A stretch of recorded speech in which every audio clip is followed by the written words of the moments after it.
넷플릭스 드라마 더 글로리에서 손명호는 어느 날 갑자기 흔적도 없이 사라졌습니다. 그는 누군가를 만났고 피를 흘린 채 쓰러졌는데요.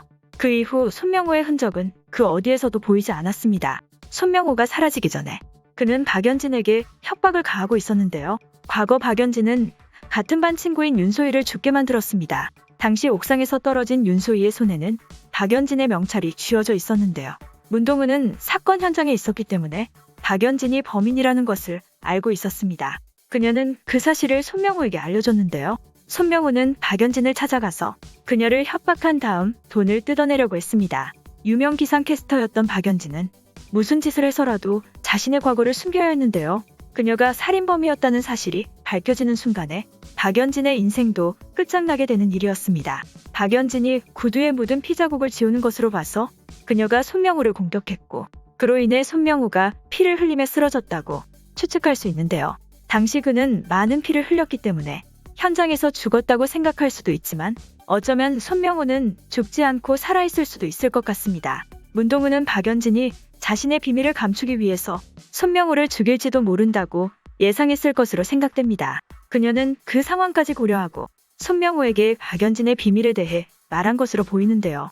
문동은은 수십 년 동안 복수를 위해 살아왔습니다.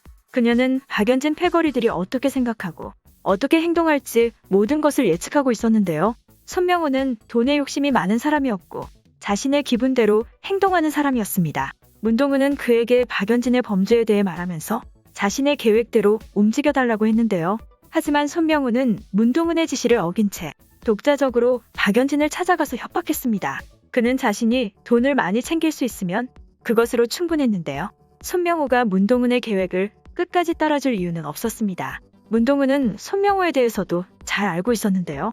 손명호도 문동은을 괴롭히던 사람 중에 한 명이었기 때문에 그는 문동은의 복수 대상 중에 포함되어 있었습니다. 그녀는 손명호가 독단적으로 행동할 것을 예측했고 그를 미행하며 손명호가 박연진을 만나는 것도 알고 있었던 것 같습니다. 문동은은 손명호가 박연진에게 공격을 받고 피를 흘리는 모습을 목격했던 것으로 여겨지는데요. 그녀는 손명호가 죽는 것을 내버려 둘 수도 있었지만 그 현장에서 그를 구했던 것이 아닐까 추측됩니다. 문동은이 원하는 복수는 손명호가 죽는 것이 아니었는데요. 그녀는 손명호를 비롯한 박연진 일당들이 지옥 같은 고통을 느끼며 살기를 바랬습니다. 문동은이 느꼈던 고통을 그대로 박연진 일당도 느끼기를 바라고 있었던 것이죠.